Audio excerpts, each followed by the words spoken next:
My name is Daniel Foster, and I used to believe that devotion could cure anything. As a respiratory therapist at Seattle General Hospital, I spent 12-hour shifts monitoring ventilators, adjusting oxygen levels, and literally keeping people breathing through their darkest moments. I'd seen patients fight for every breath, witnessed the terror in their eyes when their lungs betrayed them, held their hands as machines did what their bodies couldn't. Perhaps that's why I approached my wife Emma's supposed anxiety disorder with such dedication.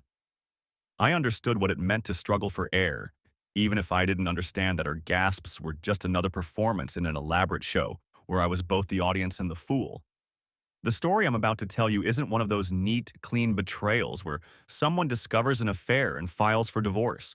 This is about something far more sinister, a methodically planned, brilliantly executed deception that lasted 18 months and cost me nearly $100,000 before I discovered that the therapy sessions I'd been faithfully driving my wife to twice a week didn't exist.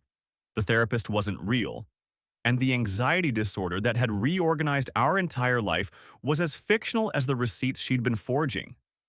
But I'm getting ahead of myself. Let me start where all good tragedies begin, with perfect happiness built on invisible foundations of sand. Emma and I met 7 years ago at a medical conference where I was presenting on new techniques in respiratory therapy, and she was running a booth for her medical supplies company.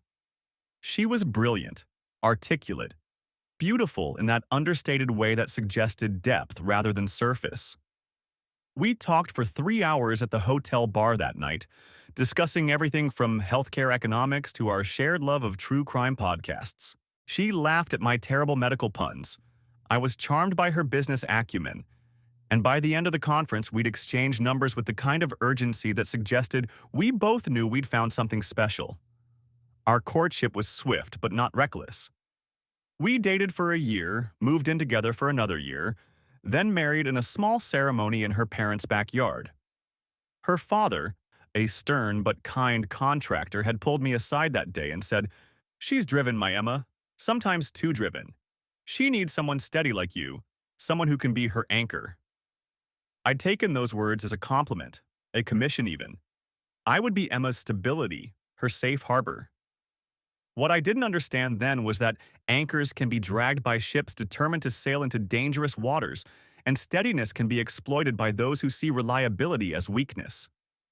For 5 years, our marriage seemed ideal. Emma transitioned from medical supplies to starting her own online boutique selling handmade jewelry, though I now know most of it was bought wholesale and passed off as artisanal. I supported this career change enthusiastically, even converting our spare bedroom into her workshop, installing special lighting and custom shelving for her supplies. We had dinner parties where our friends would comment on how perfect we seemed together, how supportive I was, how creative and entrepreneurial Emma was. "You two give us hope," our friend Melissa once said, recently divorced and cynical about love. "It's like watching a master class in partnership." If only she knew she was watching a performance where only one actor knew there was a script. The anxiety began, or rather, the performance of anxiety began, 18 months ago, shortly after Emma's father died of a sudden heart attack. The timing was crucial to her deception, I realize now. Genuine grief provided the perfect camouflage for manufactured symptoms. Who would question anxiety arising from real trauma? It started small. Emma's hands would shake while making coffee. She'd have to pull over while driving, claiming dizzy spells. Then came the first full panic attack, or what I believed was a panic attack. I'd come home from a particularly brutal shift where we'd lost a young patient to pneumonia, exhausted and emotionally drained, to find Emma curled in our bathroom, hyperventilating. "The walls," she gasped between breaths. "They're closing in. I can't breathe." The irony of a respiratory therapist's wife struggling to breathe wasn't lost on me. I immediately went into professional mode, coaching her through breathing exercises, monitoring her pulse, creating a calm environment. It took 40 minutes for her to stabilize, and afterwards, she clung to me, tears streaming down her face. "I think something's really wrong with me," she whispered. This isn't normal grief. It's like my body is betraying me. We made an appointment with our general practitioner the next day. Dr. Hansen, who'd known us for years, was concerned but reassuring. Anxiety disorders can manifest after traumatic loss, he explained. I'm going to refer you to a specialist. Dr. Patricia Whitman is excellent with anxiety and grief counseling. She's helped several of my patients. Emma nodded, clutching my hand. Will you come with me? She asked. To the appointments? I don't think I can do this alone. Of course, I said immediately. Whatever you need.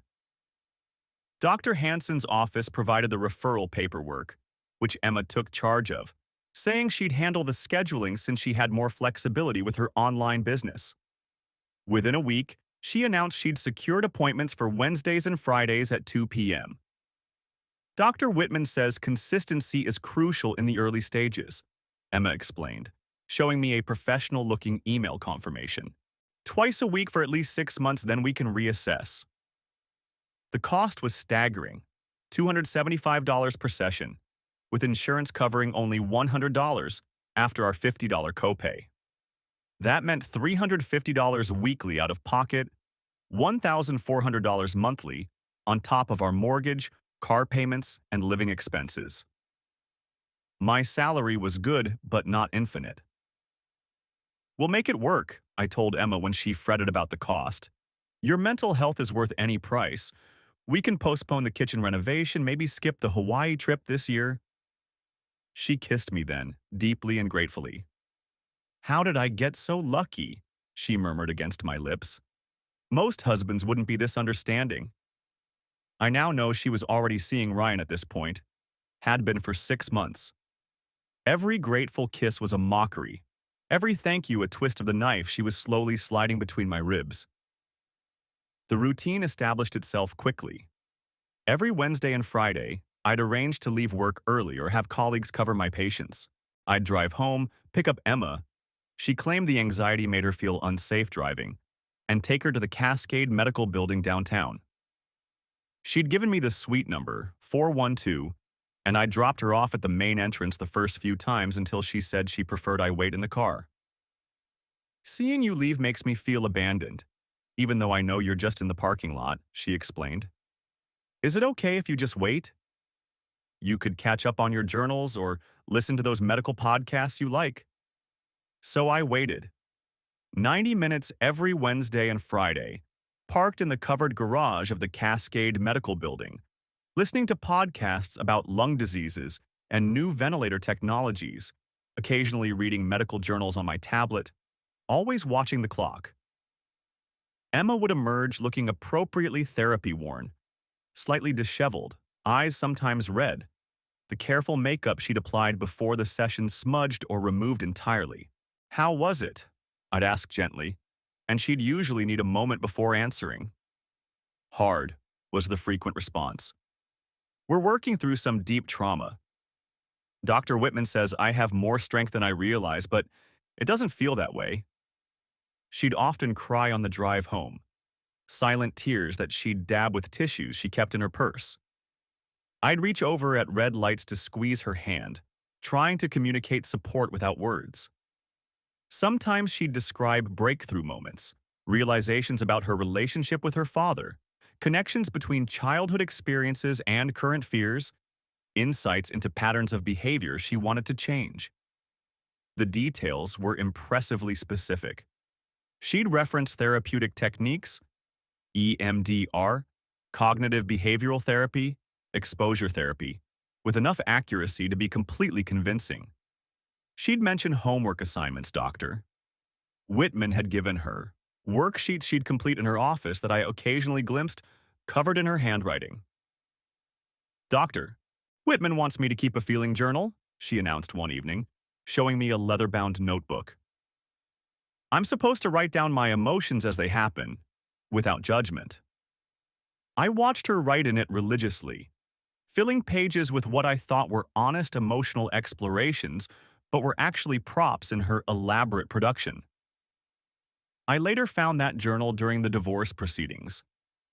Half the entries were about her anxiety, The other half were draft messages to Ryan, declarations of love and plans for their future mixed in with fake panic attack logs.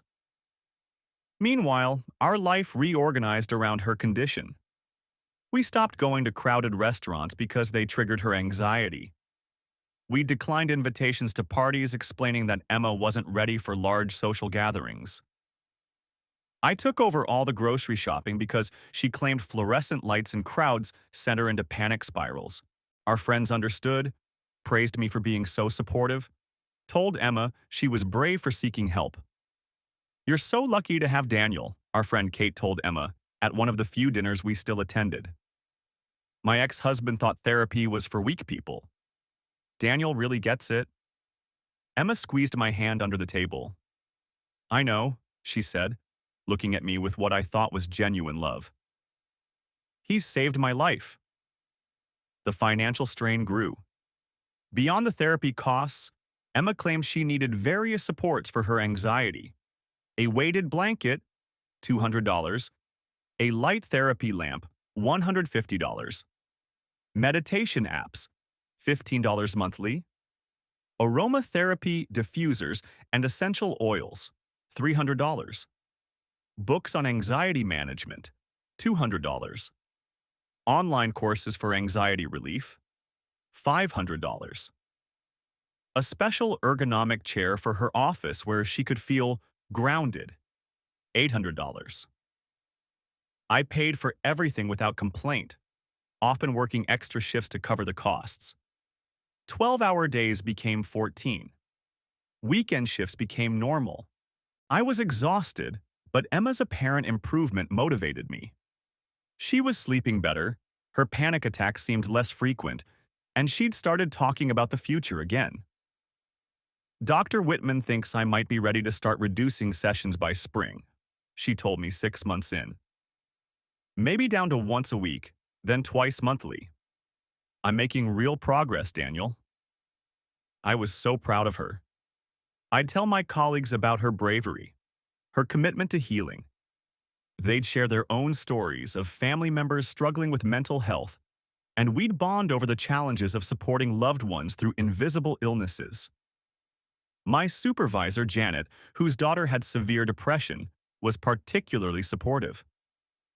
"You're doing everything right," she assured me when I requested yet another schedule change to accommodate Emma's appointments. "Being present for her healing is more important than any shift. We can cover you." The irony burns even now. My workplace, my colleagues, everyone was inadvertently enabling Emma's deception by being understanding and supportive. Our collective compassion for mental health struggles had created the perfect cover for her affair. I should have questioned things. Looking back, there were signs. Emma never wanted me to come into the building, even to use the bathroom. She never had paperwork from the office beyond the receipts she provided for insurance. She could never remember Dr. Whitman's direct number when I asked, always saying she'd programmed it into her phone and couldn't recall it offhand. The therapy never seemed to have consistent themes. One week they were working on grief, the next on childhood trauma she'd never mentioned before, the following on career anxiety that seemed to come from nowhere.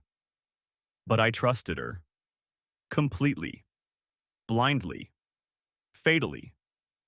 The revelation came, as these things often do, through bureaucratic accident rather than clever detection. It was a Tuesday evening in late October, raining heavily, the kind of Seattle night that makes you grateful for indoor warmth.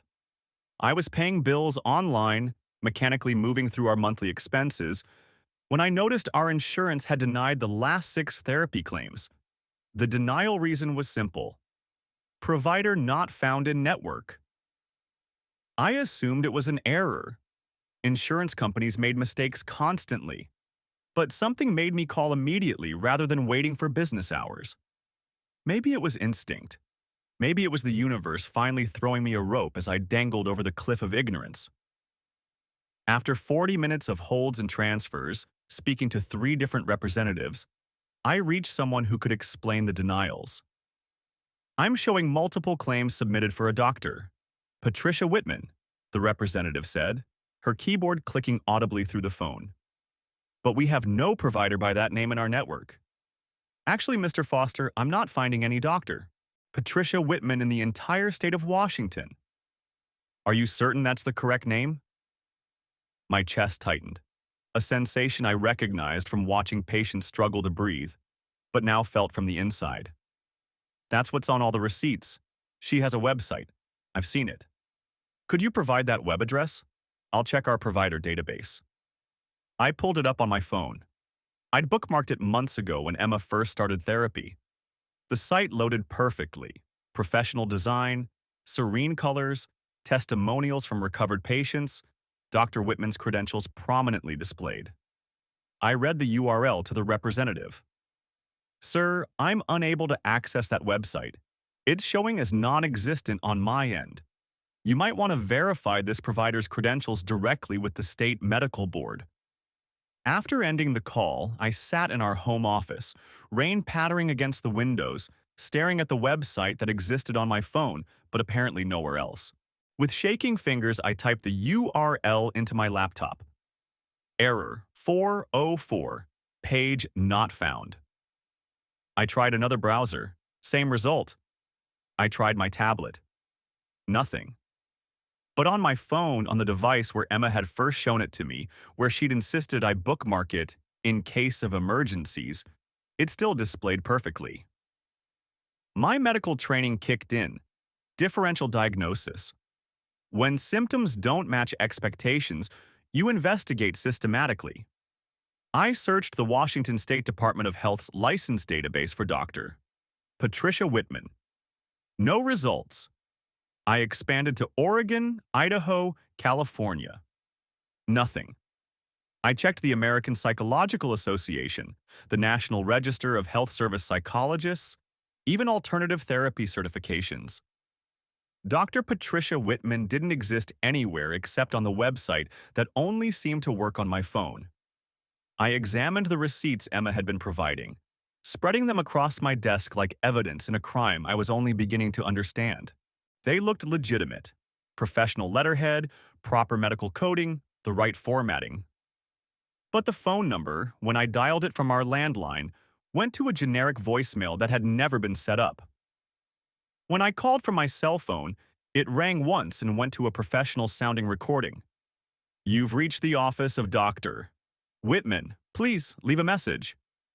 The address was Suite 412, Cascade Medical Building.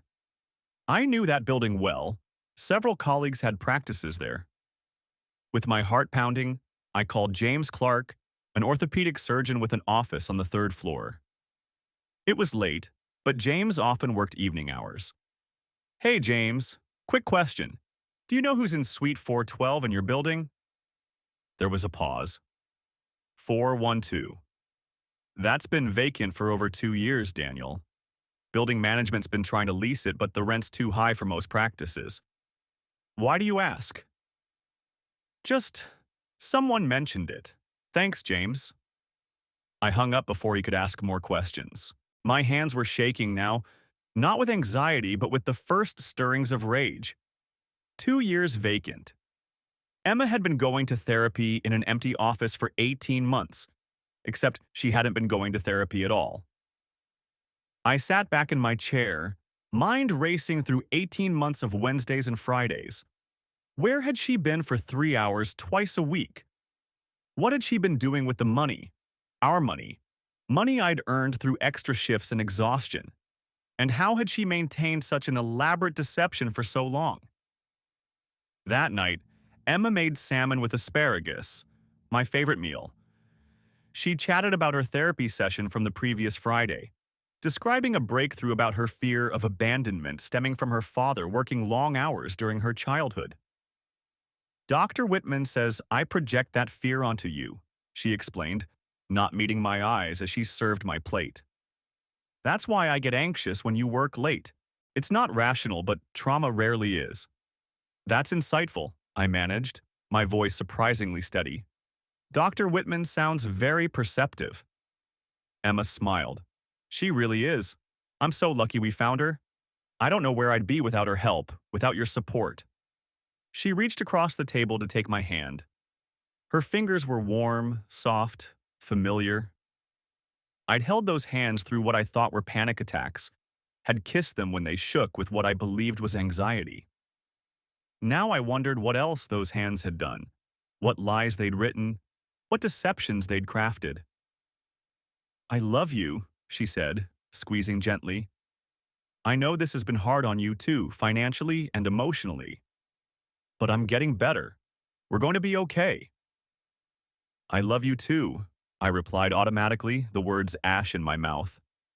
That night, as Emma slept peacefully beside me, no restless anxiety, no nightmares about walls closing in, I lay awake planning. This wasn't just infidelity, if that's even what it was. This was systematic fraud, elaborate deception, the weaponization of mental health for unknown purposes. I needed to know everything before I confronted her. I needed evidence, documentation, proof so overwhelming that no lie could stand against it. The next morning, I called in sick to work for the first time in 5 years. "Are you okay?" Janet asked, concerned. "You never call in sick." "Just a 24-hour thing," I lied. My first lie, but far from my last. "I'll be fine by tomorrow." Emma kissed me goodbye at 7 a.m., heading to her home office to work on jewelry orders. I drove to the hospital as usual, parked in the visitor lot instead of employee parking, and waited. At 1:15 p.m., I drove home and parked 3 blocks away on a side street, with a clear view of our house through binoculars I'd purchased that morning at a sporting goods store, paying cash. At 1:30 p.m. precisely, Emma emerged. She wore the same carefully curated outfit she always wore to therapy. Designer jeans that hugged her figure, a soft cashmere sweater I'd given her for her birthday, minimal jewelry, hairstyled, but not overdone. She looked beautiful, put together, like someone going to a professional appointment but wanting to look good for it. She got into her BMW, the one we'd bought used, but she insisted on having detailed twice a month, and drove away. I followed at a safe distance, 3 or 4 cars back, my heart hammering against my ribs. She didn't drive toward downtown. She didn't head for the Cascade Medical Building where Dr. Whitman's empty office waited. Instead, she took I-5 North, exiting at North Gate, winding through surface streets until she pulled into the parking lot of the Emerald City Motor Lodge. The Emerald City Motor Lodge was the kind of place that advertised hourly rates, free HBO, and discretion. Not seedy enough to be truly alarming, not nice enough to be respectable, the perfect middle ground for activities that required privacy without questions. Emma parked in the back corner of the lot, away from the main office under a broken security light. She checked her makeup in the mirror, applied lipstick, sprayed perfume from a bottle she pulled from her purse. Then she walked not to the main entrance but to a side door, using a key card with the practiced motion of someone who'd done this hundreds of times. I sat in my car, unable to breathe despite all my training in respiratory function. My wife was having an affair. The therapy was cover. The anxiety was performance. Everything, every shake of her hands, every panic attack, every tear shed after a difficult session had been lies. 15 minutes later, a black Mercedes pulled into the lot.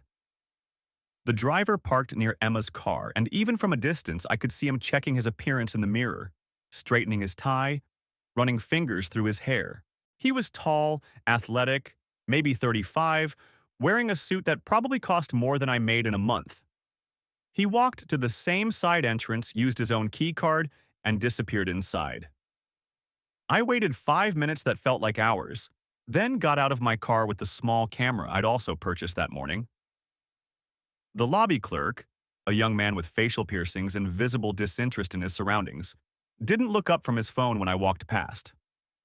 I found a house phone in the hallway and dialed the front desk. "Yeah," the clerk answered. "I'm looking for my wife. She should have checked in about 20 minutes ago." "Emma Foster?" "No check-ins under that name today." "Maybe under a different name?" "Blonde, about 5'6", blue sweater." "Dude, I don't track who comes in here. You want a room or not? I hung up and returned to my car, where I waited with the patience of someone who'd spent years monitoring critical patients, watching for the smallest changes that indicated crisis or recovery. At 3:45 p.m., 90 minutes after she'd entered exactly the length of her supposed therapy sessions, Emma emerged alone.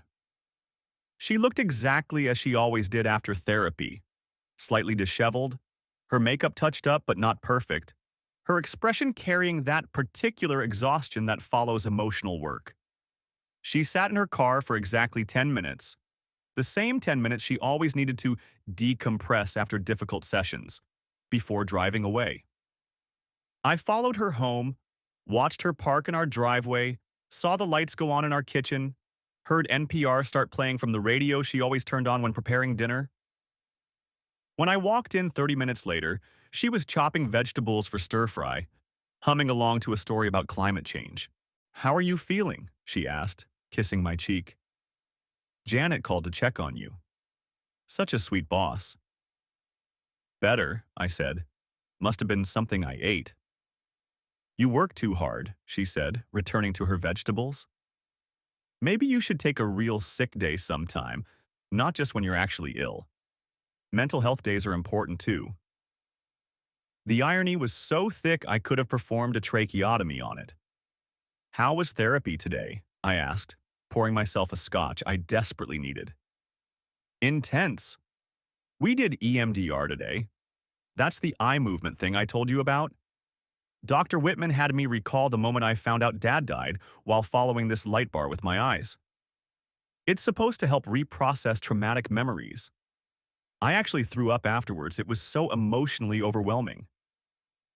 She'd researched EMDR therapy enough to know about the light bar, the bilateral stimulation, the potential for physical reactions to emotional processing.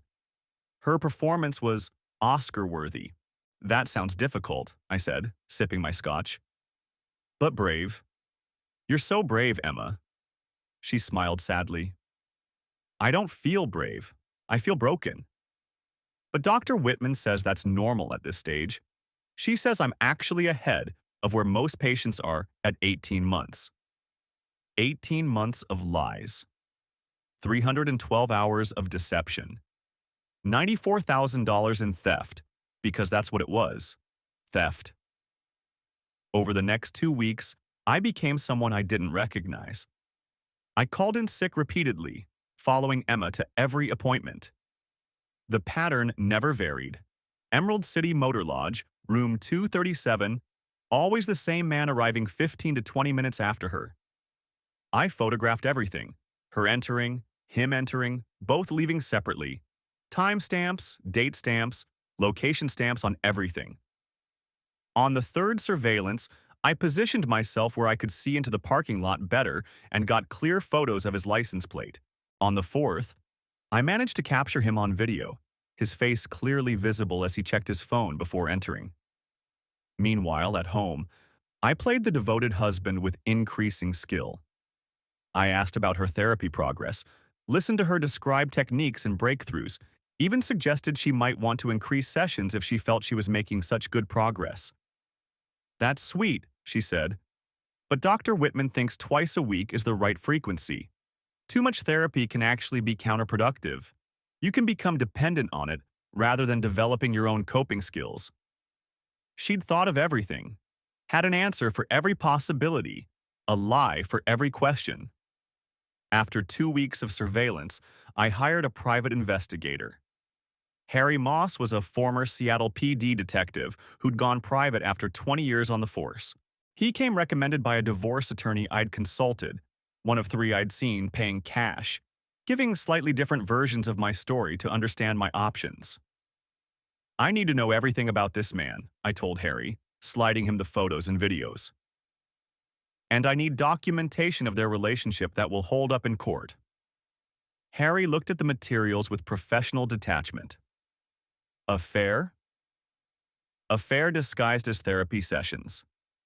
My wife has been pretending to have anxiety disorder for 18 months, complete with fake therapist, forged receipts, the works." Harry whistled low. "That's a new one." How much has this cost you? About $94,000 so far, between the fake therapy and various anxiety-related expenses. That's fraud, not just adultery. Changes everything legally? You want the full workup? Everything. Financial records, background, history, future plans if you can find them. Money's no object. It wasn't because I'd started my own financial maneuvering. I'd opened a separate account at a different bank, begun transferring my grandmother's inheritance into it.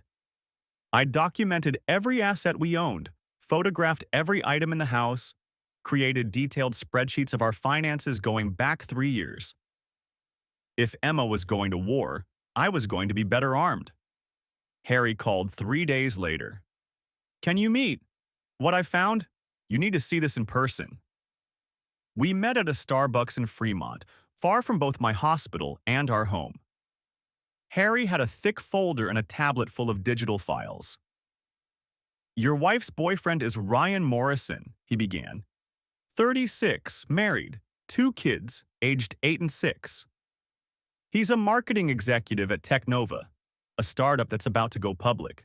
His stake will be worth approximately $4 million when they do. He showed me photos.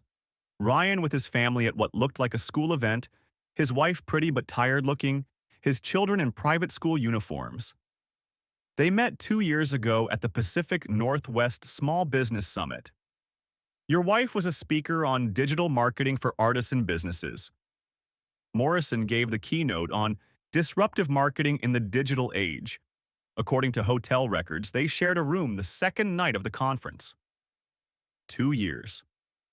The affair had preceded the fake anxiety by 6 months. There's more, Harry continued. They have a joint credit card under aliases, Robert Mitchell and Emily Malone. They use it exclusively for their meetings. They have a shared storage unit in Ballard where they keep supplies for their encounters. They communicate through an encrypted messaging app called SafeChat, supposed to be completely secure. Can you access their messages? Already did. Harry pulled up the tablet. They're planning to leave their spouses simultaneously next spring. Your wife will claim the therapy made her realize the marriage was causing her anxiety. Morrison will claim a midlife crisis. They plan to wait 6 months, then meet accidentally and start their public relationship. I read through the messages, each one a dagger between my ribs. Emma called me suffocatingly devoted and emotionally needy. She mocked my concern for her fake anxiety, calling me my personal chauffeur to freedom. She'd written lengthy messages about how boring I was, how predictable, how she felt like she was slowly dying in our marriage. Ryan was equally cruel about his wife, calling her intellectually vacant and genetically inferior because she'd gained weight after pregnancies. They shared jokes about their sponsors, their term for their spouses, funding their real life together. They have a business plan, Harry continued. They're going to start a marketing consultancy in Portland. Your wife's already registered an LLC in Delaware, opened business accounts, even leased office space. She's been funneling money from your accounts through her jewelry business, claiming false sales and keeping the profits. How much? Based on my analysis, approximately $40,000 beyond the fake therapy costs. She sells maybe 2 or 3 pieces a month legitimately, but reports 20 or 30 sales. The money goes into a separate account she uses for their affair and future plans. Harry showed me more evidence, photos of them at hotels during her supposed craft fairs, records of weekend anxiety retreats that were actually romantic getaways, even a Pinterest board they shared of their dream home in Portland, complete with a room designated as future nursery. There's something else, Harry said, pulling out another folder. Morrison has a history. 2 previous affairs, both with subordinates at previous companies. One resulted in a sealed harassment lawsuit. He's got a pattern. I stared at the evidence spread across the table. The proof of 2 years of deception, of the complete falseness of the life I thought I was living. "What do you want to do with this?" Harry asked. "I want to destroy them," I said quietly. "Completely, thoroughly, permanently." Harry nodded. "The fraud angle gives you leverage.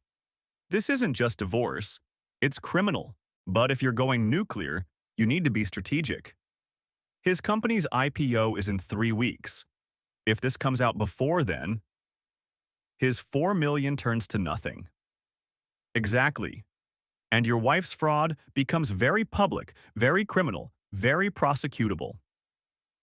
I spent the next week planning with the meticulous detail I usually reserve for critical care protocols.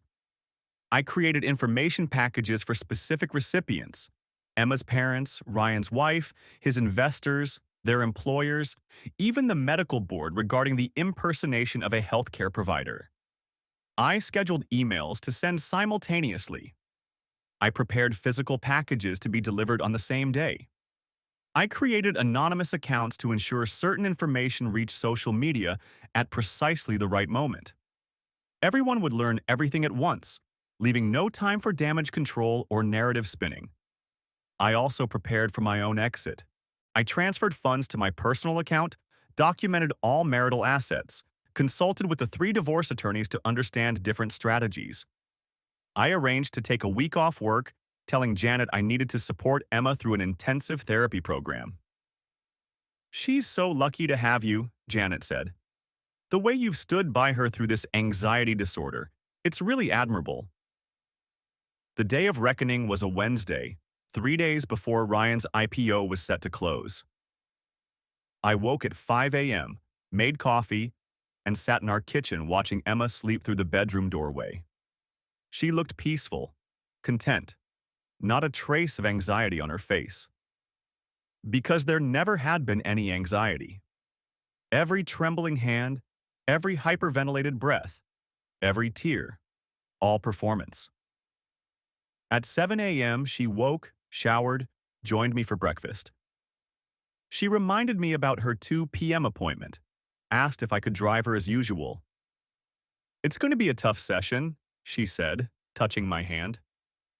"Dr. Whitman wants to do some deep work on my fear of abandonment. It might be really emotional." "I'll be there," I promised. Like always. At 1:15, I left the hospital, but instead of driving home to pick up Emma, I drove straight to the Emerald City Motor Lodge. I'd paid the janitor $500 cash for a master key card. He was going through his own divorce and understood my need for closure. I parked where I could see room 237 and waited. Emma arrived at 1:45, using her key card with practiced ease. Ryan arrived at 2:05, checking his surroundings nervously before entering. His nervousness was justified. This would be their last meeting, though they didn't know it yet. I waited 5 minutes, then walked to room 237. I could hear them through the door, Emma's laugh, Ryan's low murmur, the sound of movement. I inserted the keycard, opened the door, and stepped inside with my camera recording. They were on the bed, partially undressed, Emma straddling Ryan, her therapy outfit discarded on a chair. They froze, Emma's face cycling through shock, recognition, and then, surprisingly, defiance. She climbed off Ryan slowly, deliberately, making no attempt to cover herself. "Hello, Daniel," she said calmly. "I suppose you know about Dr. Whitman." "I know about everything," I replied, keeping the camera steady. "Every lie, every theft, every plan you've made." Ryan was scrambling for his pants. "This is illegal. You can't record." "Actually, I can. Washington is a 2-party consent state, but you're committing fraud, which makes this evidence collection, not wiretapping." Emma reached for a robe, slipping it on with deliberate calm. "So what now? You divorce me? Take half of everything?" "Fine. I'm tired of pretending to be sick anyway." I smiled. "Check your email." She frowned, reached for her phone, as she opened the message I'd scheduled, containing screenshots of her messages calling me pathetic, evidence of the fraud, the fake therapy receipts. Her face went white. The email had been sent not just to her, but to her entire contact list. "No," she whispered. "No, you didn't." Ryan's phone buzzed frantically. His investors' group chat was exploding. The anonymous email with evidence of his affairs, his misuse of company funds for hotel rooms, his pattern of harassment, had reached every stakeholder in his company. "Your parents are opening their package right now," I told Emma. "Complete documentation of everything. The fake therapy, the affair, the $94,000 you stole. Your mother's probably reading it as we speak." Emma lunged for her phone to call them, but it was already ringing, her mother's contact photo appearing on the screen. She declined the call, but it immediately rang again. "Ryan, your wife received her package too, including contact information for your previous affairs. I'm sure they'll have interesting stories to share." "You're destroying everything," Ryan snarled, finely dressed. "My company, my family. No, you destroyed them. I'm just ensuring everyone knows about it." "The forensic accountant's report is already with the police. Fraud and theft charges will be filed this afternoon. Emma, they'll arrest you at home tonight. Ryan, you'll be served at your office, right in front of the team you've been lying to." Emma was crying now, real tears for once, angry and desperate. "Why?" she gasped. "Why couldn't you just divorce me like a normal person?" "Because you didn't just cheat," I said. "You made me an accomplice to my own humiliation. Every fake panic attack I comforted you through, every therapy session I drove you to, every dollar I paid for your treatment, you turned my love into a weapon against me.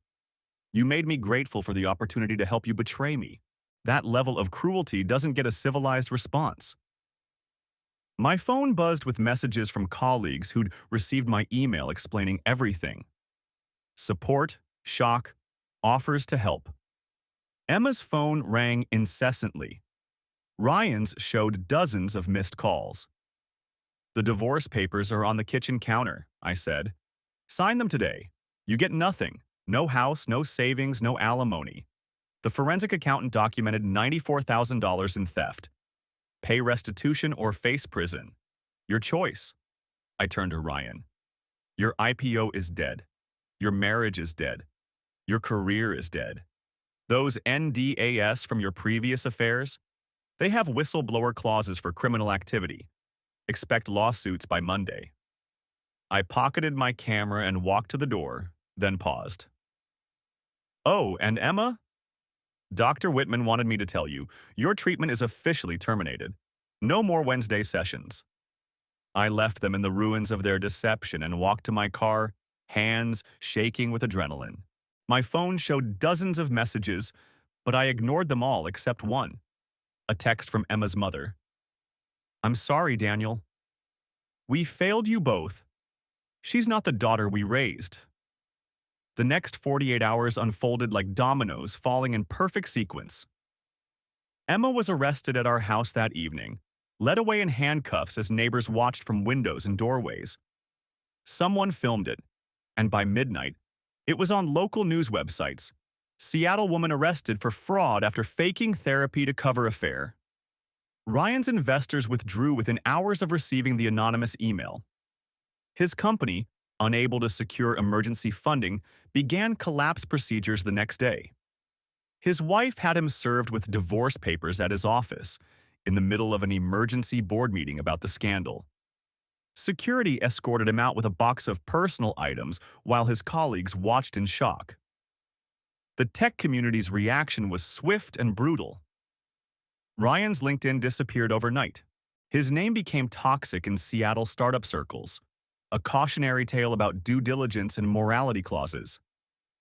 Within a week, no one in tech would take his calls. Emma's parents' response was perhaps the most devastating for her. Her mother, a retired school principal with rigid moral values and a prominent position in their church community, posted a lengthy Facebook message about the importance of honesty and the heartbreak of discovering your child is capable of such deception. She didn't name Emma, but everyone knew. Her father, already struggling with diabetes and heart disease, suffered what his doctors called a stress-induced cardiac event. Not quite a heart attack, but close enough to require hospitalization. Emma's sister, Rebecca, blocked her on every platform and told mutual friends she was now an only child. The criminal proceedings moved quickly. The evidence was overwhelming. Forged receipts, fake websites, fraudulent insurance claims, embezzled funds. Emma's court-appointed attorney advised her to plead guilty to avoid jail time. She accepted a plea deal, 2 years probation, 500 hours of community service, and full restitution of the $94,000 she'd stolen. With no savings, I'd cleaned out our joint accounts the day of the confrontation, no family support, her parents had disowned her, and no job prospects, who would hire someone with fraud convictions? Emma had to move into a studio apartment in Tacoma and take a minimum wage call center job to begin paying restitution. The divorce was finalized in record time. Emma's attorney convinced her to accept my terms to avoid prison. I kept everything: the house, the savings, the retirement accounts, everything except her personal belongings and the BMW, which I sold and donated the proceeds to the Anxiety and Depression Association of America, with a note explaining it was in honor of those who genuinely struggle with mental health issues. I returned to work after 2 weeks. The atmosphere was strange. Colleagues treated me with a mixture of sympathy and something approaching awe. I'd become something of a legend at Seattle General, the respiratory therapist who'd uncovered his wife's elaborate fraud and orchestrated perfect revenge. "You did what we all wish we could do," Jerry from cardiology told me. "You didn't just expose the truth, you made sure there were consequences." I started real therapy with Dr. James Winters, whose credentials I verified 3 times before our first appointment. He helped me process not just the betrayal, but my own patterns of blind trust and excessive devotion. "Your capacity for support wasn't the problem," he explained during our 3rd session. "It was her exploitation of it. Don't let her cruelty make you afraid to care for someone again." 3 months after the explosion, I received a letter from Emma. No return address, but her handwriting was unmistakable. "Daniel, you destroyed everything. Ryan and I had something beautiful, something real, and you turned it into something ugly with your vindictiveness. You couldn't just let me go. You had to annihilate everything. I hope you're satisfied with the scorched earth you've created. I hope it keeps you warm at night. You may have won, but you're still the same boring, suffocating man I needed to escape from. The only difference is now, you're alone with your righteousness. Your former patient, Emma." I burned the letter in my backyard fire pit, watching the smoke disappear into the Seattle sky. I felt nothing.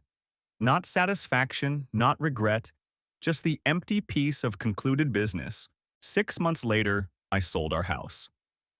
Too many rooms where lies had lived. Too many spaces where I'd comforted fake anxiety. Too many memories of a marriage that had been dead long before I knew to check its pulse. I bought a smaller place in Ballard, closer to the hospital, with a view of the Sound, and no ghost of Emma's false tears. I joined a hiking group through the hospital, started learning Spanish, began rock climbing at a local gym. Life reorganized itself around truth instead of performance. The Wednesday and Friday afternoons that had belonged to fake therapy became my time. For actual activities, real connections, genuine experiences. A year after everything exploded, updates came through various sources. Ryan's ex-wife had remarried to a pediatrician who treated her children like his own and had no interest in startup millions. Ryan himself had left Seattle, last seen working at a used car dealership in Nevada. His dreams of tech wealth as dead as his marriage. His name still triggered warnings in startup circles, a cautionary tale about the importance of background checks and moral character. Emma remained in Tacoma, still making restitution payments at a rate that would take 8 years to complete. Her jewelry business had been liquidated by a court order to pay creditors. The Portland office space she'd leased sat empty, the dream life she'd planned with Ryan as hollow as the therapy she'd invented. She'd tried online dating, but anyone who Googled her name found the news articles. She'd attempted to legally change her name, but the court rejected it due to her ongoing probation. The Emerald City Motor Lodge, I heard, had been raided 6 months after my confrontation, shut down for various violations. Room 237, the stage for 18 months of deception, was now nothing but a memory in a building scheduled for demolition. On what would have been our 13th wedding anniversary, a package arrived with no return address. Inside was my grandmother's engagement ring, the one Emma had claimed was stolen in a break-in that I now knew she'd staged. The ring sat in its original velvet box, no note, no explanation, just the returned evidence of another lie. I held it up to the light, remembering my grandmother's stories of her 60-year marriage built on trust and truth. Her husband had been a fisherman, often gone for weeks at a time, but she'd never doubted his faithfulness. When you have truth, she'd told me once, you don't need to perform trust. It just exists, like breathing. I thought about throwing the ring into the sound, a symbolic gesture of letting go. But that felt too much like something from Emma's theatrical playbook. Instead, I put it in my safety deposit box. Not as a sentimental keepsake, but as evidence that some things could survive even the most elaborate deceptions. That evening, I had dinner with Sarah, a nurse from the hospital I'd started seeing. We'd met in the cafeteria when she'd asked if the rumors about my ex-wife were true. I'd told her the whole story over coffee, and she'd listened without judgment, occasionally wincing at the cruel details. "The fake therapy is what gets me," she'd said. "Using mental health as a cover for an affair. That's next-level evil." Sarah had her own baggage. An ex-husband who'd gambled away their savings, a teenage son who struggled with ADHD, aging parents who needed increasing support. But she was real about all of it, honest about the challenges, transparent about her struggles. No performance, no script, just truth. Messy and complicated and genuine. We took things slowly. Both of us had trust issues that ran deep, scars that might never fully heal. But we were honest about that too, about the difficulty of believing someone after you'd been so thoroughly deceived. Our relationship was built on verified facts rather than faith. She knew my schedule because we shared calendars. I knew her whereabouts because we had location sharing enabled. It wasn't romantic, but it was real. "I hate that she made you this suspicious," Sarah said one evening as we cooked dinner together in my new kitchen. "You were probably really trusting before." "I was," I admitted. "Pathologically trusting. I believed everything, questioned nothing, supported blindly. Maybe I needed to learn the difference between trust and stupidity." "Trust isn't stupid," Sarah said, stirring the pasta sauce. "What she did was creating that elaborate deception, maintaining it for 18 months. That takes a special kind of broken. Normal people don't fake anxiety disorders to cover affairs. Normal people don't forge therapy receipts and create fictional therapists." She was right. The more distance I gained from the situation, the more I recognized the pathological nature of Emma's deception. Dr. Winters and I had explored this extensively, the psychology of someone capable of such elaborate, sustained fraud. "It's actually quite rare," he'd explained. "Most affairs involve simple lies, working late, gym memberships, night classes. But creating an entire fictional medical practice, complete with documentation and performance, that requires a complete absence of empathy and a genuinely disturbed relationship with reality." I thought about that often, especially on Wednesdays and Fridays at 2 p.m., when muscle memory still made me think about leaving work early. Emma hadn't just cheated.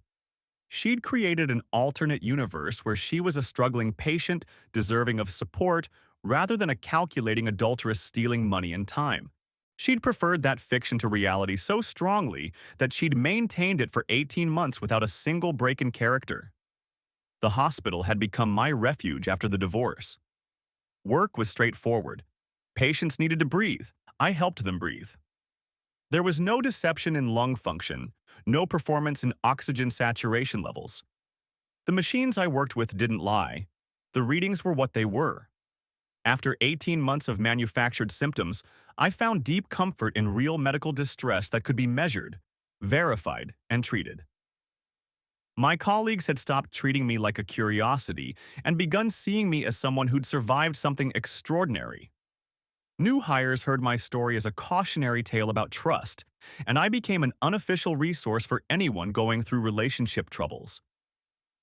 "How do you know if someone's lying?" a young resident asked me once. "You verify," I told her. "Trust but verify. If someone tells you they're going somewhere, occasionally confirm it. If they claim a medical condition, research it. If they need money for something specific, ask for documentation. It's not paranoid, it's prudent." She looked sad. "That sounds exhausting." Not as exhausting as discovering 2 years of deception all at once. 3 years have passed now since the last fake therapy session. Emma, I heard through legal channels, had requested early termination of probation, claiming hardship.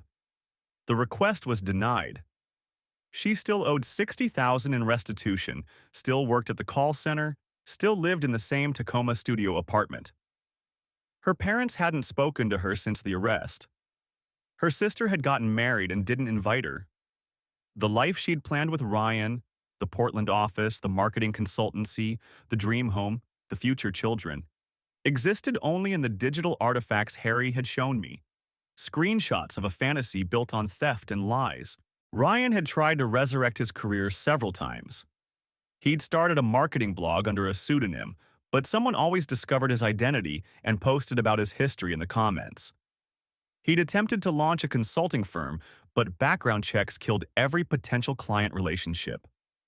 Last update I received, he was selling insurance in Las Vegas. His tech dreams as dead as his marriage. His millions evaporated into the desert air. They'd tried to reconnect, according to the private investigator I'd kept on retainer for a year after the divorce. They'd met 3 times, once in Tacoma, twice in Portland. But without the thrill of deception, without their sponsors to fund their fantasy, without the elaborate infrastructure of lies to maintain, they had nothing. The last meeting had ended in a public argument at a coffee shop, Emma throwing coffee in Ryan's face, him calling her a psychotic fraud. They hadn't communicated since.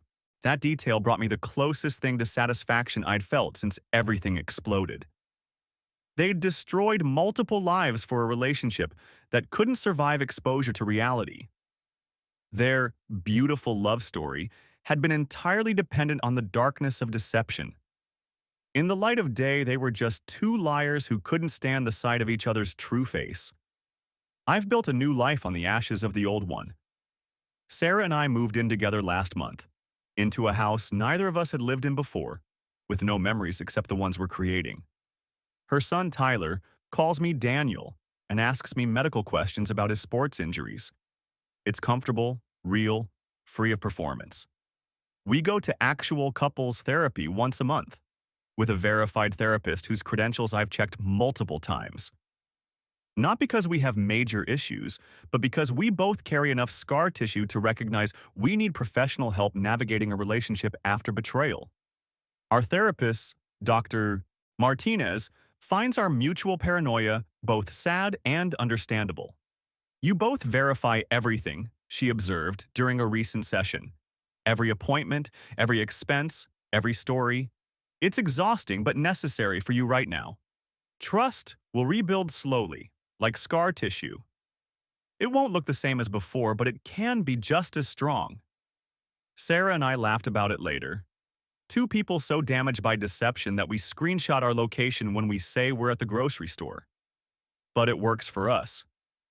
Verified truth is still truth, even if it lacks the blind faith of innocence. The Wednesday afternoon ritual has transformed completely. Instead of driving to fake therapy, I volunteer at a legitimate anxiety support group at the hospital.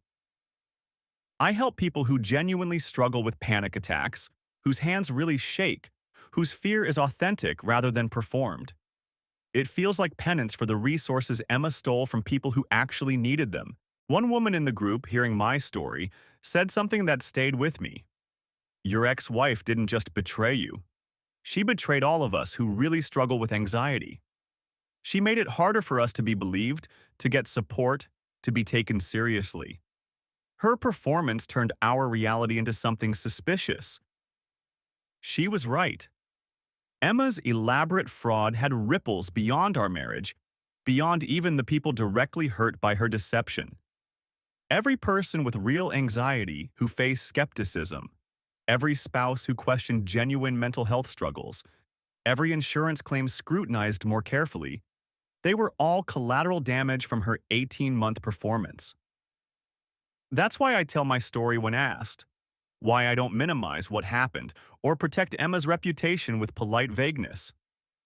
Not out of vengeance, that was completed long ago, but as a warning. Elaborate deception is possible. Sustained fraud can happen. The person you trust most might be performing for an audience of one, and you might be both that audience and the fool on stage. But here's what I've learned in the 3 years since the Wednesday sessions ended. Truth has a quality that performance can never replicate. It's in the unguarded moments, the inconsistent emotions, the imperfect responses. Real anxiety doesn't follow a schedule. Genuine panic attacks don't conveniently happen just before supposed therapy appointments. True mental health struggles don't have perfect documentation and never require you to drive anywhere at precisely 2 p.m. twice a week. Sarah's anxiety, because she actually has it, diagnosed and medicated, is messy and inconvenient. It strikes at restaurants, during movies, in the middle of the night. There's no pattern, no performance, no convenient timing. It just is, like breathing difficulties in a patient whose lungs are failing, observable, measurable, treatable, real. I hate that you know what fake anxiety looks like, she told me once, after a genuine panic attack at a concert we had to leave early. I hate that you have a comparison point. I don't compare, I told her, holding her shaking hands, really shaking, not performed. I just appreciate the difference between truth and performance. Your anxiety is inconvenient, unpredictable, and real. That's what makes it believable. We've developed a shorthand for this. Wednesday Sessions has become our code for elaborate deceptions, for lies that require infrastructure, for performances that demand an audience. When one of us suspects something isn't right, we'll ask, is this a Wednesday session? It's our way of checking reality, of ensuring we're not being performed for. The financial recovery took 2 years. Between the lawyer fees, the private investigator, the forensic accountant, and the therapy costs stolen, Emma's deception cost me close to $150,000. But the divorce settlement, the sale of the house, and careful financial planning have restored stability. I even managed to fund a small scholarship at the hospital for respiratory therapy students, the Emma Foster Memorial Scholarship, though I didn't name it after her. I named it after the fictional doctor, Whitman, a therapist who never existed but taught me more about truth than any real doctor could. Last month, I received another letter forwarded through my attorney. Emma was requesting a modification to the restitution agreement, claiming financial hardship and mental health struggles. The irony was sharp enough to perform surgery with. She included documentation from a real therapist. This time, I had my attorney verify the credentials twice, claiming she was being treated for depression and anxiety. Maybe it was true. Maybe the collapse of her elaborate deception had triggered real mental health issues. Maybe living with the consequences of her fraud had created the anxiety she'd once performed. Or maybe this was just another performance, another attempt to manipulate the system, another Wednesday session in a different venue. I had my attorney respond with a simple message. The restitution agreement stands as ordered by the court. No modifications will be considered. The Wednesday sessions are over. Because that's what I learned from 18 months of fake therapy and 3 years of real recovery. Some people will perform any role, fake any condition, forge any document to avoid the consequences of their choices. They'll turn anxiety into a costume, therapy into a stage, and your love into their spotlight. They'll make you grateful for the opportunity to enable your own humiliation, thankful for the chance to fund your own betrayal. But once you've seen behind the curtain, once you've discovered the machinery of deception, once you've realized you've been both audience and fool in someone else's production, you have two choices. You can quietly exit the theater, or you can burn it down. I chose fire. I chose consequences. I chose the complete and irrevocable destruction of every lie, every performance, every fictional moment of 18 months of Wednesday sessions. The fake Dr. Whitman retired in flames. The therapy that never existed ended in handcuffs. The anxiety that was never real was cured by exposure. And I learned that sometimes the most therapeutic thing you can do is refuse to be anyone's audience, especially when you discover the show you've been watching was written specifically to make you a fool. The Wednesday sessions are over, permanently. And I've never breathed easier.